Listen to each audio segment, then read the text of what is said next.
Hello everyone, good morning. আমার চ্যানেলে তোমাদের সবাইকে ওয়েলকাম। আজকে নিয়ে এসেছি নতুন একটা রেসিপি, সেটা হলো কি জানো, ভেন্ডি দিয়ে চিংড়ি মাছের তরকারি। তো চলো, প্রথমেই দেখো চিংড়ি মাছগুলোকে কেটে পরিষ্কার করে ধুয়ে নিয়েছি, নিয়ে লবণ মাখলাম। লবণ আর হলুদ দিয়ে হালকা মিক্স করে নেব।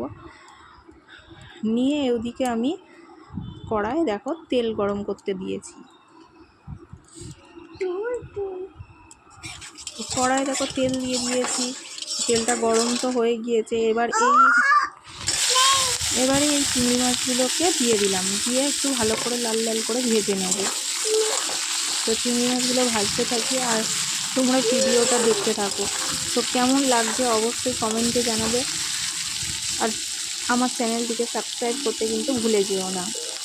তো দেখো চিংড়ি মাছগুলো লাল করে ভেজে আমি তুলে নেব। নিয়ে এবারে আমি ভেন্ডিগুলোকে একটু ছোটো একদম ভাজার মতো করে কাটবে না, একটু বড় সাইজ করে রেখেছি আমি। তো সেটাকে আমি ভালো করে একটু ভেজে নেব।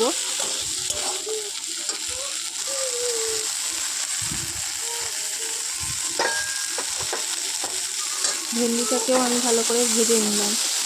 নিয়ে এবারে দেখো ভেন্ডিটাকে আমি তুলেও রেখে দেবো। তো ভেন্ডি তুলে রেখে দিয়ে এবারে আমি কড়াইয়ে আবার সর্ষের তেল দিয়ে দিয়েছি। কড়াইয়ে আবার আমি সর্ষের তেল দিয়ে দিলাম। দিয়ে এবার এর মধ্যে, যেহেতু কড়াইটা গরম আছে তো ওই জন্য বেশিক্ষণ আমাকে ওয়েট করতে হয়নি। তো এর মধ্যে আমি দিয়ে দিলাম কেটে রাখা আলুর টুকরোগুলো।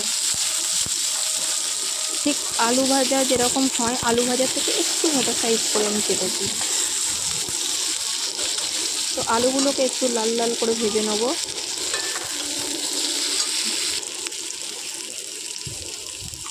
আর দেখো এদিকে আমি পেঁয়াজ একটা কেটে নিয়েছি, একটা পেঁয়াজ একটু বড় বড় করেই কেটেছি আমি, সেটাকে আমি দিয়ে দেবো। আলুর মধ্যেই দিয়ে দিলাম। আর দুটো কাঁচা লঙ্কা একটু ছিঁড়ে দিয়েছি আমি।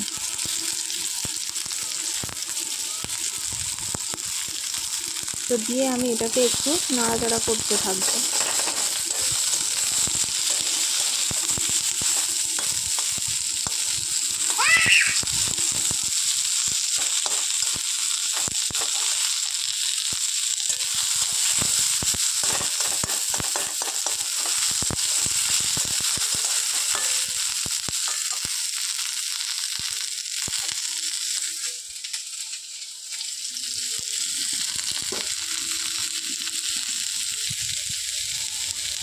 তো দেখো পেঁয়াজটাও আমার ভাজা ভাজা হয়ে গিয়েছে। এর মধ্যে আমি দিয়ে দিলাম পরিমাণ মতো লবণ।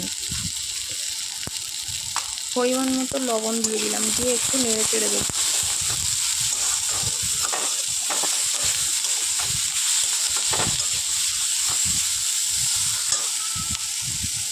তো লবণটা একটু নেড়ে দিয়ে তার মধ্যে আমি দিয়ে দিলাম হলুদ গুঁড়ো। তার মধ্যেই আবার দেখো দিয়ে দিলাম আমি লঙ্কার গুঁড়ো। তো আমি ওটা কাশ্মীরি টিক্কা লাল যেটা, সেটাই দিয়েছি, মানে শুধু কালার হওয়ার জন্য, হালকা ঝাল হবে, কালার হবে। তো দেখো এবার পুরো নেড়ে চেড়ে নিয়ে আমি ওতে একটু জল দিয়ে দিলাম। জলটা খুব বেশি পরিমাণে দেবে না, মানে পরিমাণ মতো দেবে, যেটা আর কি আলুটা সিদ্ধ হওয়ার মতো হয়। তো আমি আবার ফুটতে দিলাম, দেখো ফুটে গিয়েছে। তো দেখো আমি আলুটা সিদ্ধ হয়েছে কিনা একটু দেখে নেব। দেখো আলু পুরো সিদ্ধ হয়ে গিয়েছে।